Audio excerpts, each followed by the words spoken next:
When we were given this opportunity to come together and speak, the first thing I thought of when I came into this room was how small and delicate this piece is, and how easy it is to dismiss it. And then when we talked a little bit about it, you said, well, a lot of people just go, oh, that's some 3D thing. It would be really easy to say, oh, anybody could do that with a quarter and a machine in the near future. Right, Robert? Yep. So, the more I am pulled to this piece, I see all these wonderful layers.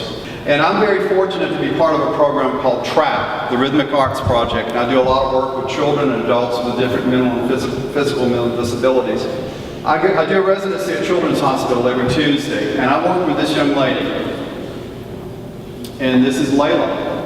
And at this point, Layla has had over 54 operations.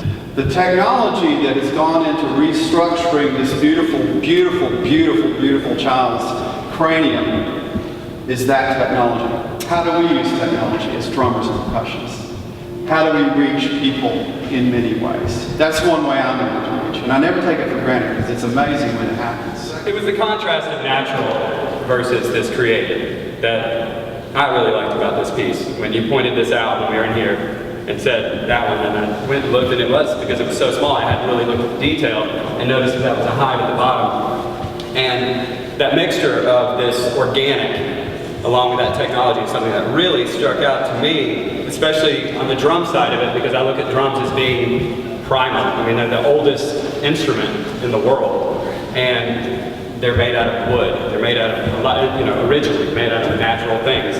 And as it's moved along, obviously they've made several advances and you got electronic drums, but at the base, you still see natural wood drums like that.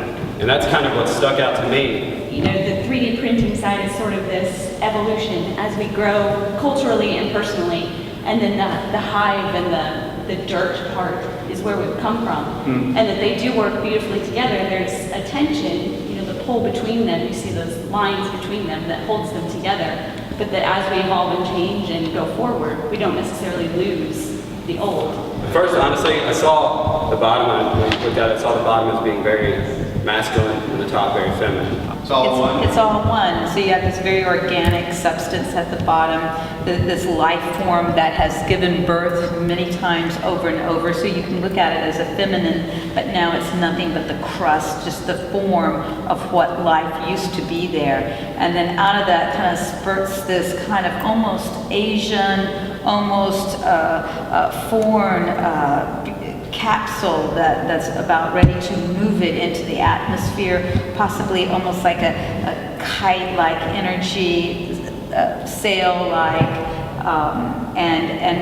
and again, then you've got this reversal, so that you've got this, this purpose on top, more masculine, but then it's coming back around, you've got the more feminine on top, and so it's this constant circle. So it's like technology involved in the arts, medicine inside an organic substance into the human, so it's just an all-involving circle. And assembly techniques.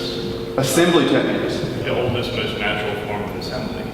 Whereas the piece on top is made by the newest, latest printer, which is millions of pieces, putting it together layer by layer, piece by piece. So you have a contrast between old and new in the technology that's as old as civilization or beyond versus what's the most modern and up-to-date technology. I can't help but think about vocals. It's not only just because of the colors, but also the shape of the top. It speaks to me as the higher register because of the points. And then the bottom being more rooted, not only because it is touching the bass, but because it is more spread out and flat, strikes me as being bass.